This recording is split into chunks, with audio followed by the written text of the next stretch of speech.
ይፈሳል እንደ መጀመሪያው ድንገል ጠብ ይላል። ፍስስ ምናምን ለቫለንታይን ዴይ ዋሌትና ቤልት ብራንድ አንድ አይነት ማች። እነሱን ጨረስናቸው። እኔ እና እሱ እኮ ከተጋባን ስንት ዓመታችን ነው ሀቡዬ? 22 ዓመት 23 ዓመት ትዳር ሁሉን ነገር ተሰጣጠንና ሲያልቅ ምን አሰብኩኝ እስኪ ወደ ዛሬ 25 ዓመት ወደ ኋላ በወስደው አልኩና ሁሉንም የደም አይነት እየጠየቅኩ ነው። ያንቺ የደም አይነት ምንድን ነው? ኦፕላስቱ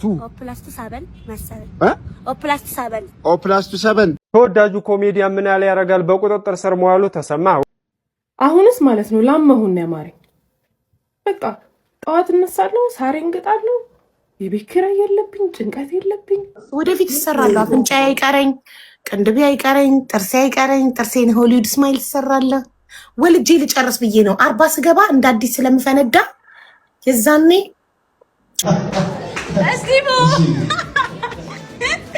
ሰላም እንዴት ናችሁልኝ? ውዴ ቻናሌ ተከታታዮች እኔ ያለው ዛሬም እንደተለመደው እናንተ ተመልካቾችን ዘና ፈታ ያደርጋሉ እንዲሁም ቁም ነገር ይገኝባቸዋል ብዬ ያሰብኳቸውን ወቅታዊና ሰሞነኛ ቪዲዮዎች ይዤላችሁ መጥቻለሁ። እስከ ቪዲዮ መጨረሻ ድረስ አብራችሁን ቆዩ። በዛሬው ቪዲዮአችን ከምናየው መካከል እንግዲህ ከ25 ዓመት በኋላ ድንግልናዋን በቀዶ ጥገና ያስመለሰች ቲክቶከር አለች። ስለሱ ይዤላችሁ የመጣሁት ቪዲዮ አለ። እሱን ወደ መጨረሻ ላይ ማሳያችሁ ይሆናል። ከዛ በፊት ግን ቻናላችንን ሰብስክራይብ ያላደረጋችሁ ሰብስክራይብ እያደረጋችሁ ቤተሰብ ሁኑ። እንዲሁም ይሄን ቪዲዮ በላይክ ጀምሩት። ያላችሁንም ሀሳብ አስተያየት ኮሜንት ላይ ጻፉልኝ። ወደ መጀመሪያው ቪዲዮ እንለፍ። የሀብታም የስልክ ፓስወርድ እና የድሃ የስልክ ፓስወርድ ራሱ ይለያል። እውነቴን ነው። ሀብታሞች ስልክ ፓስወርድ የሚያደርጉት ዜድ ኤ ራይት ኤን ቢ ምናምን ብቻ 4 ነጥብ ትሙላለት፣ ሌላ አይፈልግም። ድሃዎቹስ እንዳለ እዛ ጋር ያሉት የፓስወርዶቹ ነጥቦች ሙሉ ይሞላሉ ማለት ነው።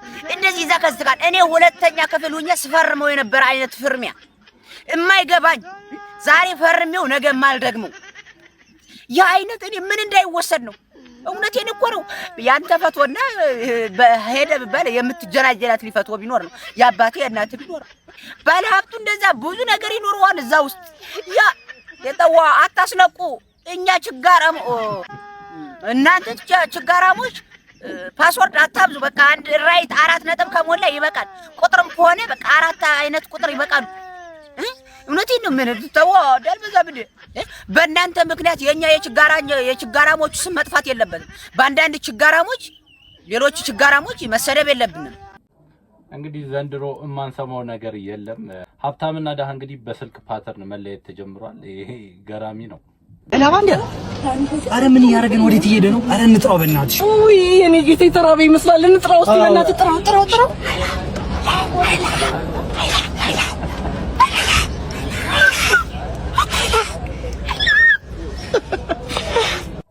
ጠርታችሁ ሞታችኋል። አጋሰስ ጓደኛ ሲኖራችሁ እንግዲህ እንደዚህ ነው የሚጠሯችሁ። እና ሰውነና የሆነ ሰዓት ይደክማል ልብ ምናምን ምናምን ቤንዝ የለኝም። ባንስ እናንተን አንድ ስራ ነቅዬ ቤንዝ ተባረጋለሁ ምናምን ይሄ ምሳ አልበላሁም። እመቤቴን ነው እኔ ሰው ደግሞ አሁን መኪና አለው አይደል መለኛ ነው ምናምን ይላል። አሁን ቅድም እመቤቴ ወደ ቤቴ እየሄድኩ ነው። በቃ አራበኝና በቃ ቤቴ ማደራው ጋር ለምናምን እያልኩ እናንተ ደግሞ ስመጡልኝ አይ በቃ ቢያንስ ቤንዝ ሌን እንኳን የሆነ ነገር ሲያዘጋጅ ነው ባይዘ በጣም ፈተና የሚበዛው። እኔ አሁን እየተፈተንኩ ያለው ብነግርህ በቃ ማለት ጓደኛዬ ደከመው እኔ ለምሆነው እንደዚህ በቃ ያው የምትዳወልልህ እንደዚህ ነው እንዴ? አንተ ራሱ አልደከመህም ማለት ነው? የምርህ እግዚአብሔርን እሱ ደክሞት ነው እንግዲህ አልደከመህም ግን አለኝ። ወንድ ልጅ እስከሆንክ ድረስ ደግሞ ያጋጥመዋል ግን ታልፋችኋል። አንዳንዴ እንትን ማለት ምን ትሆናለህ? በዚህ ሁኔታ ልጅ ቢኖረኝማ አብ ነበር። በቃ ሲጀምር ራይት ስራ ምናምን ማለት እኔ አላውቅም ወይ እኔ ያልገባኝ ነገር አለ መሰለኝ። ቤንዚን እየጨመረ ሂሳብ እየቀነሰ የመጣበት ስራ ነው በህይወት ያየሁት የራይት ስራ ነው። ምንም ይገባኝ አልቻለም። ያንጎ ይላል ሰው አረ ብቻ ሁሉም ሌባ ናቸው። በቃ መሰሪ ናቸው። የሚሰሩት ድራማ ማለት አንተ እዚህ ጋር ጎማ ማለት በቃ ትንንሽዬ ነገሮች ያስቆመዋል። ገብቶሃል አይደል? አሁን አንተ ስለጠበቃችሁ እንጂ ወርዳችሁ ብትሄዱ እንግዲህ የምከፍለውም ነገር የለኝም። ታይን ተፋጠጥ ነው ማለት ነው። እኔ መንጃ ፈቃድን በቃ ልስጥና ጎማሽ እንትን ስለው ኧረ ምናምን አልችልም ማለት አይ ያልፋል። የማያልፍ ነገር የለም። ግን በቃ እኔ እግዚአብሔርን ግን ለምን ከሹፌርነት አንሳኝ ነው እያልኩ ያለሁት ነው። ብዙ ጊዜ ሰራሽ? 3 አመት ሰራሁ። በቃ ዝም ብሎ ትሰራለህ፣ ብድር ትከፍላለህ፣ ትሰራለህ፣ ብድር ትከፍላለህ፣ ትሰራለህ። ጋራጅ ስትሄድ ላበላብ አድርገው ይልከዋል ምናምን በቃ እንግዲህ ከዛ እዚህ ድረስ ምናምን መጣ። አንድ ምግብ ስትበላበት ብሎ ያልቃል። ቤንዚን ደግሞ ይጠይቃል። ቀጥል ያው እግዚአብሔር ይመስገን ገብቷል። ያ እቺን ስራ ብለህ መውጣትም ደግሞ ላይምሮ ቀላል ነገር አይደለም። ቤት ላይ ደግሞ ሌላ ነው እሱ አውቀዋለሁ። ሁሉንም ላይ አውቀዋለሁ። ምንም ራይድ ስራ ቢዚ የሚያደርግ አይደለም። አይምሮ ነው የሚያላሽቅ። አይምሮ ምን ያደርጋል መሰለህ? ደደብ ያደርግልሃል። በቃ ቆንጆ ደደብ መሆን የለም።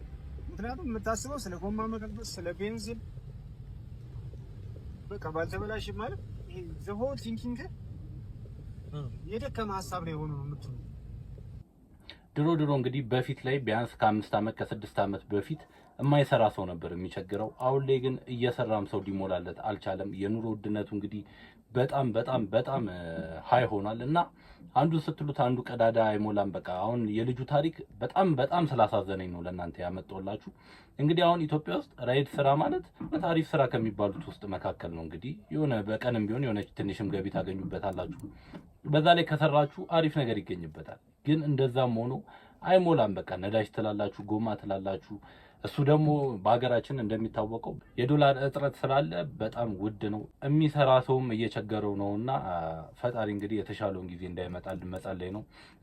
ባለስልጣኖችም እንግዲህ እንደዚህ አይነት በቃ ተጨናንቆ ስንት ነገር የሚያደርግ ሹፌር ላይ እንግዲህ በታርጋ ጭማሪ ሰበብ በብዙ ነገር ጭማሪ ባታደክሙት ሰውን። እንግዲህ አሁን እንደዚህ አይነት ሰው ሰርቶ ሳይሞላለት ለታርጋ ለአንድ ታርጋ እንግዲህ 56000 ብር ክፈል ሲባል ምንድነው?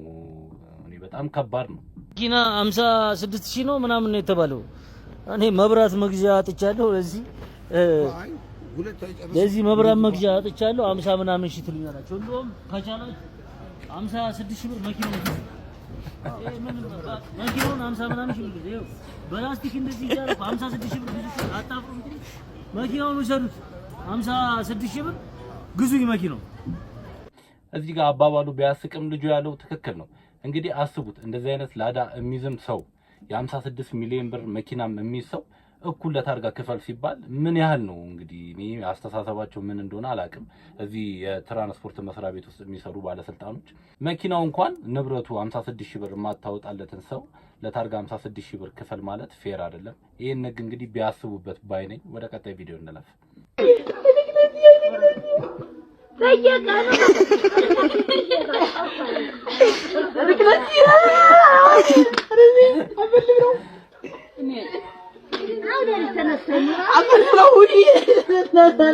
አይዞህ በቃ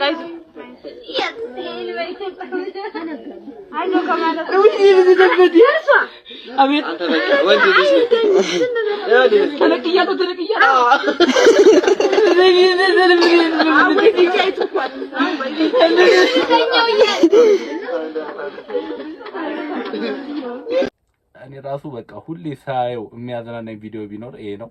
እንግዲህ ኤርገንዶ ስልክ ሰርቀውት ነው እንደዚህ ሲሆን የነበረው። እኔ ንብረቱን ንቄው አይደለም፣ ግን አንዳንዴ በቃ ፈጣሪ ያመጣውን ነገር እሺ ብለን አሜን ብለን ከመቀበል ውጪ እንደዚህ አምርረን ማልቀሱ ተገቢ ነው ብዬ አላስብም። እና ሁሌ የሚያዝናናኝ ቪዲዮ ነው። ብርቅ ነው እንደ መከሰስ ብርቅ ነው። የት መሰላችሁ? ዩሮፕ እኮ ነው ያለችው።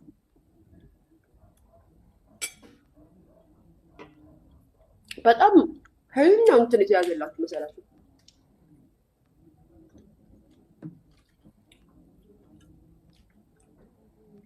ዛሬ በመንጋ ተሰብስባችሁ ወይኔ ምናምን ብላችሁ ስለጨዋችሁ ከእናንተ ጋር ያብሬው ምናምን ምን ይመስላችሁ?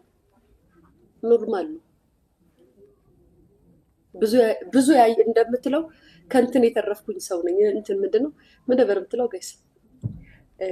ሻርክ ምንድነው የምትለው?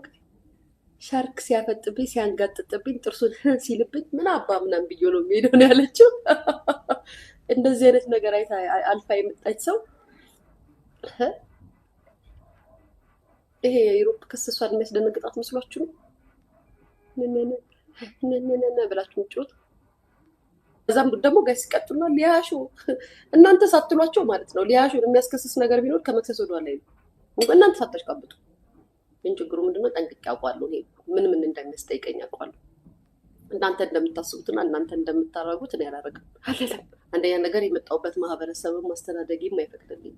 አዶናይ ምንድን ነው የሆነው? ለመሆኑ በአሁኑ ሰዓት በአዶናይ ቲክቶክ አካውንት ላይ ምን እየተካሄደ ነው? እንደምትመለከቱት አካውንቱ ሙሉ በሙሉ ጠፍቷል። አሁን ገብታችሁ ብታዩ አካውንቱ ላይ ምንም አይነት ቪዲዮ የለም፣ ተከታዮቹም አይታዩም። ራሱ ፕራይቬት አድርጎት ይሁን ወይም አካውንቱ ባኖ ነው ይሁን ምንም በግልጽ የታወቀ ነገር የለም። ይህን ጉዳይ ብዙ ሰው ገና አላስተዋለው። ለመሆኑ በእናንተ በኩል የአዶናይ አካውንት ምን ብሎ ነው እየመጣላችሁ ያለው? እውነተኛውስ ምክንያት ምን ይሆናል ብላችሁ ታስባላችሁ? ሀሳባችሁን በኮመንት አጋሩኝ። ተጨማሪ መረጃዎች የሚመጡ ከሆነ ደግሞ አደርሳችኋለሁ።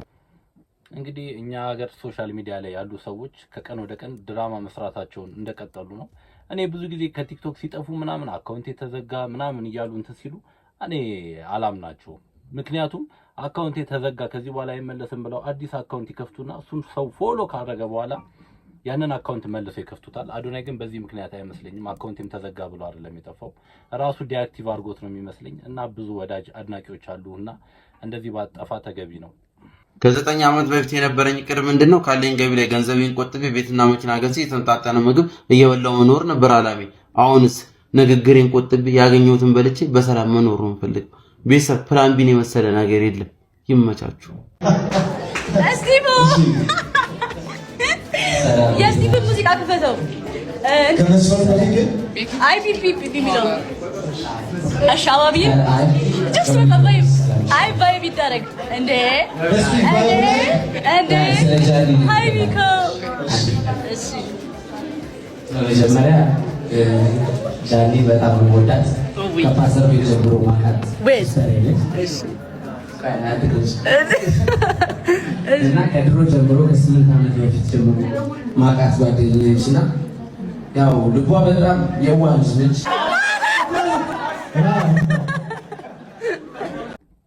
እንግዲህ አንዳንዴ የምንሆንበትን ቦታ ያማከለ ባህሪ ነው ሊኖረን የሚገባው ብዬ አስባለሁ።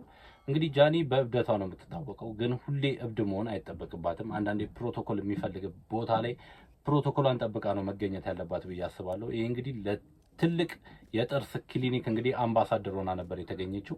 እዚህ ፕሮግራም ላይ እንግዲህ እንዳያችኋት በቃ ፕሮቶኮሉን ያሟልታለች ብዬ አላስብም። እናንተስ ምን አስተያየት አላችሁ ተመልካቾች? በዚህ ቪዲዮ ላይ ያላችሁን ሀሳብ አስተያየት ኮሜንት ላይ በነፃነትና በጨዋነት መጻፍ እንዳትረሱ። ወደ ቀጣይ ቪዲዮ እንለፍ። ቀብሩ እንግዲህ ነገ በቦሌ ቡልቡላ መድኃኔዓለም እንደሆነ ነው እንግዲህ የሰማነው። ሰዓቱን በተመለከተ ተለዋጭ ሀሳብ ሊኖር ስለሚችል ያው እንደሰማን እነግራቸዋለን። የተመልካቾች የአድማጮችም ጥያቄ ስለሆነ በአርቲስት በተወዳጁ አቀንቃኝ በሰማኸኝ በለው በሰሜ ህልፈት ታዲያስ አዲስ የተሰማውን ሀዘን እየገለጸ ለቤተሰቦቹ ለአድናቂዎቹ በአጠቃላይ መጽናናትን ይመኛል። እንግዲህ ይሄ ጠዋት ላይ ዛሬ የተሰማ እኛ ከገባም በኋላ የሰማ ነውና ምናልባት እዚህ ከመግባታችን ከ30 ደቂቃ በፊት ያረጋገጥነው ቤት ሰው መላክ ስለነበረብን ማለት ነውና በጣም አስደንጋጭ ነው። የብዙዎች ጥያቄ ስለሆነ አዎ የሰማችሁት እውነት ነው ለማለት ነው። አሁንም እየሰራን ነው። ያው እስትንፋስ ካለ ድረስ ትሄዳለህ። ካሁን በኋላ ሰሜን የምታገኙት እንግዲህ በፎቶ አልበም ብቻ ነው። ነጠላ ዜማ ዘፈን ከሆነ ነጠላ ዜማ ነው። አልበም ከሆነ የፎቶ ነው። አዎ በቃ ያው ይሄ አዲስ ጨርሷል። በቃ ምን አጨቃጨቀው? ግን እርግጠኛ ነኝ ሀሳብን ትቀይራለህ። አልቀይረውም።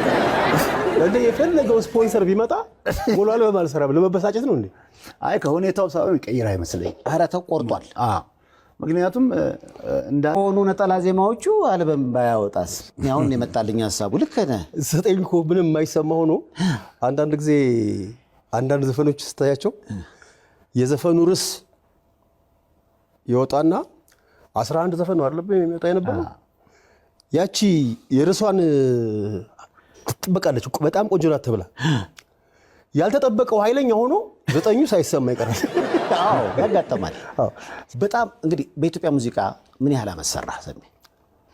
ብዙ ዓመት ሰራሁኝ። እኔም ያው ካምቱ እየዋጀው ከታዳጊ ሕፃናት ጀምሮ ከተያዘማ በጣም ብዙ ነው። በዚህ ሁሉ ጊዜ ውስጥ የማትረሳው በሙዚቃ ያገኘኸው ለየት ያለ ነገር ምንድን ነው? የህዝብ ፍቅር። የህዝብ ፍቅር የትኛውን ቦታ ላይ ህዝብ ለአንተ ቅድሚያ ይሰጣል። እኔ እንደውም የሰማሁት ትልቁ ሀብት እሱ ነው። አዎ ሬስቶራንት ራሱ ሰሜ እርግጠኛ ከመሆኑ የተነሳ አንዳንዴ ገንዘብ ሳይዝ ነው የሚገባው። ተከፍሏል። ብዙ ጊዜ አልሄድም እንጂ ብዙ ጊዜ ይከፈላል። ይከፈላል። አዎ የኛ ትልቁ ሀብታችን እኮ እሱ ነው። በቃ ቁጭ ብለህ እየተዝናና የከፈለውን ሰው እንኳን ሳታውቀው ቢል አምጪ ስትላት እዛ ጋር ያሉት ሰው እየከፈለውላት ይባላል። ሁሉንም የደም አይነት እየጠየቅኩ ነው። ያንቺ የደም አይነት ምንድን ነው? ኦፕላስቱ ሰበን መሰለኝ። ኦፕላስቱ ሰበን አዲስ ምርት ነው። ምን ስልክ ነሽ እንደ አንቺ አይፎን 47? እኔ የምለው ተመልካቾቼ ኦፕላስቱ 7 የሚባል የደም አይነት አለ? አረ ድድብናችንን በልክ እናርገው። እሺ አሰላሙ አለይኩም ወራህመቱላሂ ወበረካቱሁ። አህለ ወሰህለን ዓለም ላይ የምትገኙ እህት ወንድሞቼ ሁላችሁም ያው ታስሬ ዛሬ ተፈትቻለሁ። አሁን ገና ቤት መድረሴ ነው። እንዲሁም ለዚህ ስር ያበቁኝ እጅግ በጣም ብዙ ስህተቶች አሉ። ዛሬ ላይ ቆሜ እንዳስብ ያደረገኝ በጣም ብዙ ጊዜ እሳሳታለሁ። እናንተ ምሕረትና እናንተ በጎነት መልካምነት ከይር ስራ እና ስም ጠቅሼ ማልጨርሰው በጣም ብዙ ሰው ነው ያስቀየምኩ። ናሆም ፎንቲ ወንድሜ፣ ለሚ ብራዘር፣ እነ ቤታዮ፣ ዲቦራ፣ ሄለን ወርቅዬ፣ እነ ማሪያ፣ ጆን ዳንኤል፣ ጃኒ ሁላችሁንም እጅግ በጣም ከልብ ይቅርታ ጠይቃለሁ። ያው እንደኔ ስህተት ሳይሆን እንደናንተ መልካምነት ደግነት ይቅርታ እንደምታደርጉልኝ ባለሙሉ ተስፋ ነኝ። ሰው ሆኖ ማይሳሳት የለም። እኔ ነብይ አይደለሁ፣ እንዲሁም ደግሞ ሰው ነኝ። ያው ሰው ደግሞ ሳሳታለሁ። ስሳሳት ደግሞ ይኸው እንደዚህ ታርም ይወጣለሁ። እንዲሁም ደግሞ የህግ ቦታ የህግ አካላት የታሰርኩበት ለሚ እንዲሁም እዚህ አራዳ እጅግ በጣም የተከበራችሁ ከላይ እስከታች ያላችሁ የህግ አካላት እጅግ በጣም ትልቅ ክብር ሰጣችሁ መከራችሁኝ። አሁን ዛሬ ላለሁበት ትልቅ መለወጥ እንዲሁም ለውጥ ለመከራችሁኝ ላበረታታችሁኝ በቃ ይሄ ስህተት ነው፣ ይሄ መሆን የለበትም ከህግ አግባብ እንዲህ ነው ብላችሁ ለመከራችሁኝ እንዲሁም ጠበቃዬ ውዴ ጓደኞቼ ስለኔ ስትከራተቱ የነበራችሁት እኔን ለመታችሁ በመጠየቅ በሁሉም ነገር ከጎኔ ለነበራችሁት ሁላችሁ እጅግ በጣም አመሰግናለሁ። አሁንም ደጋግሜ የምናገረው በማወቅም ባለማወቅም ያጠፋሁትን በጣም ይቅርታ እላቸዋለሁ። አይ አም ሶሪ ቴንክ ዩ። ተወዳጁ ኮሜዲያን ምናለ ያረጋል በቁጥጥር ስር መዋሉ ተሰማ። ወቅታዊ የፖለቲካ ጉዳዮችን በዜና ወጃ ቅርጽ አዋስቶ በማቅረብ የሚታወቀውና ሰፊ አድናቆትን ያተረፈው ኮሜዲያን ምናለ ያረጋል በዚህ ሳምንት በጸጥታ ኃይሎች ቁጥጥር ስር መዋሉን የተለያዩ የመረጃ ምንጮች ጠቁመዋል። በፈጠራ ስራዎቹ ከፍተኛ ተቀባይነትን ያተረፈው ይህ ወጣት አርቲስት በአሁኑ ወቅት በእስር ላይ እንደሚገኝም ተገልጿል። ኮሜዲያኑ ለእስር የዳረገው ዋነኛ ምክንያት የህዝብን የዕለት ተዕለት ኑሮ የአስተዳደር ክፍተቶችና የፖለቲካ ውጥረቶችን በሳቅና በቁም ነገር በማቅረብ የሚታወቅባቸው የትችት ስራዎች እንደሆኑም ተሰምቷል። ሐሳብ አስተያየታችሁን በኮሜንት አጋሩኝ። ፎሎ በማድረግ ቤተሰብ ሁኑ። ለአንድ ቀን ወንድ ብትሆኚ ምን ታደርጊ ነበር? ብዙ ድንግሎችን እበላ ነበር። ሰላም፣ ራስሽን አስታውቂኝ። ኪያ። እድሜሽ ስንት ነው? 16። ለአንድ ቀን ወንድ ብትሆኚ ምን ታደርጊ ነበር? ለአንድ ቀን ወንድ ብሆን ብዙ ድንግሎችን እበላ ነበር። ቆንጆ ነኝ ብለሽ ታስቢያለሽ? ኦፍ ኮርስ። እስኪ ራስሽን ከ10 ሬት አድርጊ። 100። ኮመንት ላይ እድሜዋን ገምቱ እናንተ እና ውበቷን ከ10 ሬት አድርጉላት። እኔ የምለው በቃ ሰው ሚዲያ ላይ ሲወጣ እፍረት የሚባል ነገር አቆሞ ነው እንደሚወጣው። እንግዲህ እድሜዋን ተውት፣ እድሜዋ ይቅር። ለአንድ ቀን ወንድ ብትሆኚ ምን ታደርጊያለሽ ስትባል የብዙ ሴቶችን ድንግል ወስድ ነበር ብላለች። ምንድነው? እኔ መነጋገር ያለ መሆን ነው ወይስ ፍላጎት ሽምር ድንግል የመውሰድ ነው? እድሜው ይቅር ችግር የለውም። እድሜው 16 ያልሽው አያጣላንም። ብዙ አርቲስቶችም እንግዲህ ከ20 ዓመት በፊት ምናምን ፊልም ሰርተው አሁንም 21 ዓመታቸው የሆኑ አሉ። እሱ ችግር የለውም። ግን የድንግሉ ነገር በጣም አሳስቦኛል። በጣም ቅርብ ጊዜ ነው እንደዚህ አይነት ቪዲዮዎችን ሲሰራልን የነበረው አበረታቱኝ እያለ ክብደት መቀነስ ግን በሰርጀሪ አማካኝነት ማለት ነውና ያን ሆስፒታል እያስተዋወቀ ነበረ። ከሱ ጋር ተያያዥነት ያላቸው ችግሮች ይገጥሙታል ብዬ መጀመሪያ አይምሮዬ ላይ መጣው እሱ ነው። እውነት ነው። ይሄ ያሰማኝ በለው ነገር እንግዲህ መጣራት አለበት። የሆነ ቪዲዮ እኔም ያየው ይመስለኛል በአንዴ 10 ኪሎ ግራም ቀንሻለሁ ብሎ እንግዲህ ያን ህክምናውን ሲከታተልበት ለነበረው ሆስፒታል ማስታወቂያ ሲሰራ አይቼዋለሁ። እና እንደዚህ አይነት ክብደት በአንዴ ያለምንም ኤክሰርሳይዝ መቀነስ እኔ እንዴት እንደሆነ አላውቅም። ህክምናው ላይ ሊኖር ይችላል፣ ግን እንደዚህ አይነት በአንዴ ብዙ ለውጦችን የምናይባቸው ነገሮች ሌላ ሳይድ ኢፌክት ይኖራቸዋልና ይሄ ሆስፒታል መጣራት አለበት ባይነኝ። ወደ ቀጣይ ቪዲዮ እንለፍ። አሁንስ ማለት ነው ላመሁን ያማረኝ። በቃ ጠዋት እነሳለሁ፣ ሳሬን እንግጣለሁ፣ የቤት ኪራይ የለብኝ፣ ጭንቀት የለብኝ፣ መግዛት ያለብኝ ነገር የለም። ከኔ የሚጠበቀው በቃ እየተነሱ እንቧ ማለት። ወይኔ ስማ፣ ከዚህ በኋላ አብረን መቀጠላችን መለያየት አለብን።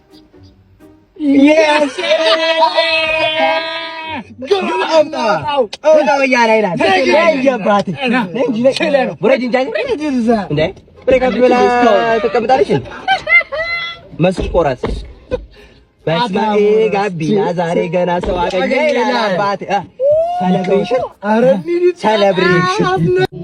በጣም የምንወደው የሙያ አጋራችን ነው። እንግዲህ ምንም ማድረግ አንችልም። ያው እግዚአብሔር እንግዲህ ከጻድቃን ጎን ያርገው። አዎ ጆኒ በእናትህ በጣም ያዘንኩት አክቹሊ በሱም ነው። በቃ በጣም ደብሮኝ ነው ያልኩትና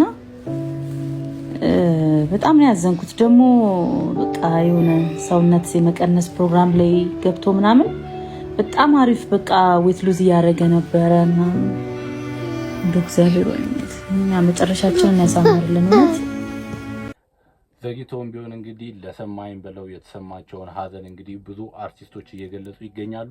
ዘቢባም እንግዲህ አንዷ ነች። እንደሰማችሁት እንግዲህ ሶሻል ሚዲያ ላይ በጣም ታይቶ ነበር እሱ ቪዲዮ በአንድ 10 ኪሎ ቀንሻለሁ የሚለው ቪዲዮ እና ይህ ሆስፒታል እንግዲህ የምር መጣራት መመርመር አለበት ባይነኝ። የፖሊስ አካላት የህግ አካላት እንግዲህ ይህን አንድ እርምጃ ወደፊት ሄዳችሁ የህዝቡን ጥያቄ ልትቀበሉት ይገባል ባይነኝ። ወደ ቀጣይ ቪዲዮ እንለፍ። በመጀመሪያ ደረጃ ድምፃዊ ሰማኝ በለው ዛሬ አርፏል፣ ነፍሱን ይማርልን። ይህንን ደግሞ ፎቶ የለጠፍኩላችሁ ድምፃዊ ይሁኔ በላይ በራሱ ፔጅ ያጋራውን ነው። ድምፃዊ ይሁኔ በላይና ሰማኝ በለው ግን ከአንድ ኪነት ያደጉ ወንድማማቶች፣ ከአንድ ገጠር የመጡ ባህልን ለኢትዮጵያ ያስፋፉ ብሎም ለዓለም የተረፉ ሁለቱም ታዋቂ ዘፋኞች ናቸው። ግን ለብዙ ጊዜ አይነጋገሩ፣ ተጣልተው ነበረ። ድምፃዊ ይሁኔ በላይ ደጋግሞ ኢትዮጵያ ሄዷል። ሰማኝን በለው አግኝቶት አያውቅም። ሰማኝን በለው አሜሪካ ተመላልሷል። ይሁኔን በላይ አግኝቶት አያውቅም። በጣም የሚገርማችሁ ግን ድምፃዊ ይሁኔን በላይ በአካል አውቀዋለሁ። በጣም ጥሩ ባህሉን ያረሳ ጨዋ ሰው አክባሪ ነው። ድምፃዊ ሰማኝን በለው ግን አላውቀውም። ለብዙ ጊዜ ግን ተጣልተው እንደማይነጋገሩ የኢትዮጵያ ሕዝብ ሁሉም ያውቃል። ዛሬ ግን ድምፃዊ ሰማኝ በለው ሲያርፍ ይሁኔ በላይ በራሱ ፌስቡክ ላይ ወንድሜ አልጠበቅኩም፣ ነፍስን ይማር ምናምን ብሎ የሚያስተሳዝን ጽሑፍ ለጥፎ አየሁት። ምን ነው በአካል እንዲህ ብትረዳዱ፣ ምን ነው በአካል ወንድምነታችሁን እንዲህ ብታሳዩን። ለካ እኔም ስሞት ጠላቴም ወዳጄም ለካ እንደዚህ ነው ፌስቡክ ላይ ለጥፎ አዛኝ የሚመስለው ለማለት ያክል ነው። ይሁኔ በላይ ለመናገር አይደለም። የተጣሉበት የራሳቸው ችግር ሊሆን ይችላል። ግን አንድ የተረዳሁት ስትሞት ሁሉም ለአንተ አዛኝ መሆኑን ብቻ ነው። መልካም ቀን። እውነት ነው። እንግዲህ በኢትዮጵያ ባህል አንድ የተለመደ ነገር አለ። ሰው በቁም እያለ ብዙ ነገር ይጣላል፣ ብዙ ነገር ጥላቻ አለው። ግን ሲሞት በቃ የሞተውን ሰው ከሞተ በኋላ እንግዲህ ስለ ሞተው ሰው ሁሌ ጥሩ ነገር ማውራቱ ተገቢ ነው ብዬ አላስብም። ሰው ከሞተ በኋላ ሳይሆን በቁም እያለ ነው መዋደድ፣ መፋቀር፣ ፍቅር መሰጣጣት ያለብን እንጂ ከሞተ በኋላ እንግዲህ መቼስ አስከሬኑ ያንን ነገር አያየውም እና እንደዚህ አይነት ፖስቶችን መፖስተቱ ምናምን ለሞተው ሰው ጥቅም አለው ብዬ አላስብም። ግን በአካል እያለ በሰውነቱ ሳይሞት በፊት ነፍሱ ሳትወጣ እንግዲህ እያለ ይህን ነገር ብናሳይ ትልቅ ነገር ነው፣ በፈጣሪም ዘንድ የተወደደ ነው እና በህይወት እያለን እንዋደድ፣ እንፋቀር ለማለት ነው። ወደ ቀጣይ ቪዲዮ እንለፍ።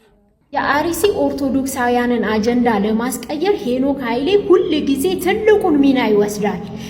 ከዚህ በፊት ጥቅምት 25 የጀመርነውን የአርሲ ኦርቶዶክሳውያን አጀንዳዬን አልቀይርም 20 ሰው በአንድ ጉድጓድ የተቀበረበትን ያንን ያ ሁሉ ኦርቶዶክሳውያን ሲጨፈጨፉ ያ ሁሉ የምእመናን ቤት ሲነድድ ኦርቶዶክሳውያን ሲሰደዱ ግፍ በግፍ ላይ እናቶችን ቤት ውስጥ አድርገው አንድ ላይ እንደማገዶ ሲያነዷቸው የአላፋት ዝማሬ ይቅር ምክንያቱም ኦርቶዶክሳውያን ስደት ላይ ናቸው ቤተክርስቲያን ሐዘን ላይ ናት ነጭ ለብሳችሁ በአደባባይ ወጥታችሁ እኛ ደህና ነን አትበሉ ድምጻችንን ለዓለም መንግስታት እያሰማን ባለንበት በዛ ጊዜ ላይ አይ ይሄ ምንም ከዚህ ጋር ያገናኘውም ነጭ ለብሰን እንዘምራለን አላችሁ ስንት ጊዜ የለፋንበትን ያን ሁሉ የኦርቶዶክሳውያንን ድምጽ አፈር ከድሜ አበላችሁት የፈራነው አልቀረም ዛሬም ደግሞ ሄኖክ ኃይሌ ለምን ድምጽ አልሆነም ለምን ድምጽ ይሆናል ያን ጊዜ እኮ እየሞትክ 20 ሰው ባንድ ጉድጓድ እየተቀበረ ሆኖ ሰው እኮ እስከነ ነፍሱ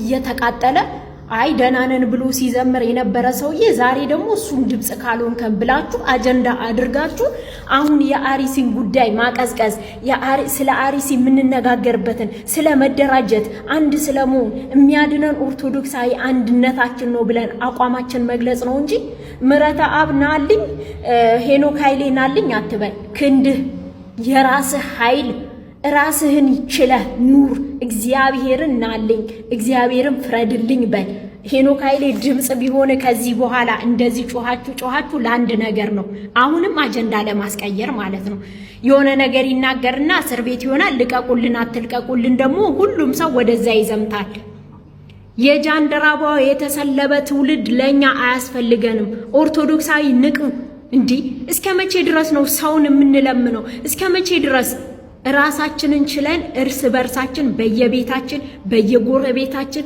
በየሰንበት ትምህርት ቤቶች በየማህበራት ተነጋገር ሄኖክ ኃይሌ መጥቶ ከሞታ አይደንህም ከተናገረ ለሃጃው ነው ካልተናገረ ለሃጃው ነው እሱ ስለተናገረ የሚቀየር ነገር የለም ስላልተናገረ ድምጽ ስላልሆነ የሚቀየር ነገር የለም ማንነቱን አወቃችሁ አይደል እሰይ ተመስገን የቤተ ክርስቲያንን መከራዋን በነጭ ልብስ የሚሸፍን የቤተ ክርስቲያን የጡት ነካሽ መሆኑን ካወቃችሁ ለቀጣይ ለአላፋት ዝማሬ ተዘጋጁበት ማህሌት ሄዳችሁ በየአድባራታችሁ ቤተ ክርስቲያን እንደማገልገል ሄዳችሁ መንገድ ላይ ዘላችሁ ትመለሳላችሁ ከዛ ቤተ መቅደሱ ባዶውን ያድራል በቃ አርፎ መቀመጥ መሰብሰብ አሁንም የአርሲን ጉዳይ በዚህ ሰውዬ ምክንያት አትሸፍኑት እንደው ስለ እግዚአብሔር እንዴ ስንት የለፋንበትን ውሃ አታብሉት እኛ አጀንዳችን ሄኖክ ኃይሌ የሆነ ሰው አይደለም ማናቸውም ማንንም አልያዛቸውም በአውሮፓ ሀገር እየተዝናኑ እየኖሩ ነው እየተዝናኑ በየደብራቱ እየዞሩ እያገለገሉ ነው በቃ አርፈን እንቀመጥ እኛ ለራሳችን ድምጽ ነው እንግዲህ ልጅቷ የተናገረችው ነገር ትክክል ነው ማንንም ሰው መጠበቅ የለብንም የኦርቶዶክስ እንግዲህ የበላይ ጠባቂዋ ፈጣሪ ቸሩ አምላክ መድኃኒዓለም ነውና እንግዲህ ወደሱ መጸለይ ነው እንጂ ማንንም እንግዲህ ድምጽ ሆነን አትሆነን ብሎ ከዚህ በኋላ መጠየቁ ተገቢ ነው ብዬ አላስብም ልጅቷም የተናገረችው 100% ትክክል ነው ቫለንታይን ዴይ የፍቅረኛሞች ገምቺ ለባለቤቴ ምን ጊፍት እንደሰጠው እስኪ ገምቺ ሽቶ ኖ ታጥም ተለመደ ሰዓት ነው እንደ ልጅ ሊሰጥ የሚችል ለቫለንታይን ዴይ ዋሌትና ቤልት ብራንድ አንድ አይነት ማች እነሱን ጨረስናቸው እኔ እና እሱ እኮ ከተጋባን ስንት ዓመታችን ነው ሀውዬ 22 ዓመት 23 ዓመት ትዳር ሁሉን ነገር ተሰጣጠንና ሲያልቅ ምን አሰብኩኝ እስኪ ወደ ዛሬ 25 ዓመት ወደ ኋላ በወስደው አልኩና በውስጥ ጽፈልሻለሁ አረ ንገሪኝ እዚሁ ዘጋሁት አረ ወርቅ አንድ ልጅ አይለብስም ሙስሊም ወንድ ወርቅ ዘጋሁት እንትኑን ዘጋሁት ምን ዘጋሽ ለሀቡ በዋትስአፕ ወላሂ በይ ቴክኖሎጂያችን እዚህ ድረስ ደርሷል ታይላንድ ሄደሽ ኖ ኢማራት ውስጥ ነው ኢማራት ጀመረ እንዴ አዎ ሁሉ ነገር ምን የሌላለ ኢማራት ምን ዘጋሽ ምን ታይላንድ ሄደው ነበር የዛሬ 20 ምናምን ዓመት ሲገናኙ የነበረውን ነገር ድጋሚ አሰጣችሁ ቪዲዮ ይኸውልሽ እንግዲህ ከእንደዚህ አይነት ሰው ጋር ነው የሰርጋቸውን ቪዲዮ አይሳርጊ የሰርጋቸውን ቪዲዮ ለአኒቨርሳሪ ለቫለንታይን ጊፍት ሰጣቸው በፊት ግን እኮ ታይላንድ ብቻ ነበር የሚቻለው እኔ ሰው እዚህ ይኸውልሽ አሁን በሌዘር አለ በሌዘር የሌዘሩ ቱ ቴክ ታይም ሎንግ ታይም ይወስዳል እስከ 3 ወር ድረስ ወደ 12 ሲዝን አለው ምትዩ ግን የቻው በቃ እሺ ማሪ መጣለው ኖርማል የሰርጀሪው ግን የ4 ሰዓት ሰርጀሪ ነው። በ3 ሳምንት ውስጥ ካላስ ኖርማል ሬዲ ነሽ ለጋብቻ። ወይኔ ደስ ሲል በጣም ደስ ይላል። ወላሂ ብዙ ጉድ አይደለም ሙኒት አይደለም ሪዝናብል ነው። ስታስቢው ከሚኖርሽ ደስታ ጋር እሱን ከምታስደስችው ደስታ ጋር ስታስቢው ኖርማል ነው። አይ ውድ ካልሆነ በጣም አሪፍ ነው። ያ አንድ ለወጥ በጣም መቀየር ነው። አንዷ 6000 እያለች ነው። አንዷ 2000 ተሰራች ናት። በቃ 6000 ድርሃም እንኳን አሪፍ ነው። ኧረ ይገባዋል እንዴ $2000 አንድ ሺህ አጎደች $2000 ማለት ነው። ኧረ ይገባዋል ይገባዋል። ዛሬ ደስ ይለኛል። ሀቡ ታውቂያለሽ የሆነ አዲስ ነገር መፍጠር እንግዲህ ይህን ዜና ከተሰማ በኋላ ብዙ የማዳም ቅመሞች እንግዲህ ይህን ነገር ለማሰራት ወደ ኢሚራት ወዳለው ሆስፒታል እንግዲህ እየተመሙ ነው የሚባል ወሬ አለ። እንግዲህ እንደሰማችሁት ነው። እኔ ምን ማለት እንዳለብኝ ራሱ አላውቅም። እና እፍረት የሚባል ነገር አተናል። አንዳንድ የሶሻል ሚዲያ ላይ የሚወራና የማይወራ ነገር ቢደረግ እንኳን እንደዚህ አይነቱን ነገር ሶሻል ሚዲያ ላይ እንደዝና ማውራቱ እኔ ተገቢ ነው ብዬ አላስብም። ምን ሐሳብ አላችሁ ተመልካቾች? በዚህ ጉዳይ ላይ ያላችሁን ሐሳብ አስተያየት አሁንም ቢሆን በነፃነትና በጨዋነት መግለጽ እንዳትረሱ። እዚህ ድረስ መታችሁ ሰብስክራይብ ያላደረጋችሁ ሰብስክራይብ አድርጉት። እንዲሁም ይሄን ቪዲዮ ለብዙ ሰው እንዲዳረስ እንግዲህ ላይክ አድርጉት። ወደ ቀጣይ ቪዲዮ እንለፍ። ወደፊት እሰራለሁ። አፍንጫዬ አይቀረኝ፣ ቅንድቤ አይቀረኝ፣ ጥርሴ አይቀረኝ። ጥርሴን ሆሊውድ ስማይል እሰራለሁ። ወልጄ ልጨርስ ብዬ ነው 40 ስገባ እንደ አዲስ ስለምፈነዳ የዛኔ ሁሉንም ነገር ብዙ ነገር ሼሪ አይነት ፕላን ነው ያለሽ። ጎበዝ ስሚ ማሃቡ ጥርስሽን ስትሰሪ ንገሪኝ፣ የምትሰሪውን እነግርሻለሁ። 40 ላይማ ጋይስ እንደ አዲስ ነው የምፈነዳው። ወልጄ ልጨርስ አንዴ ይሄን ልውለድ፣ ከዛ 4ኛ ልድገም፣ ካላስ ፋይል ስለምዘጋ ከዛ በኋላ ቅርቅርቅር ነው እሱ ግራ ግብት ነው የሚለው ብታይ። አዩ ኦኬ ይልሻል 10 ጊዜ። አንዴ ጥርስሽን ሲያይ፣ አንዴ አፍንጫሽን፣ አንዴ አይንሽን እያያሪ ኦኬ ምንድነው የተፈጠረው? የቱ ጋር ልጀምር? ስቃዩን ነው የሚያየው ብታይ። በጣም ነው ደስ ማለት ነው። ይሁን አንቺ ራሱ የሚሰማሽ የ13 ዓመት ልጅ ይሆንሽ ብታይ። ወይኔ ግን ደስ ሲል ዘመኑ እዚህ ደረጃ ላይ መድረሳችን። የእውነት ጋይስ ገንዘብ ይኑር እንጂ ምንም ነገር ይተካል።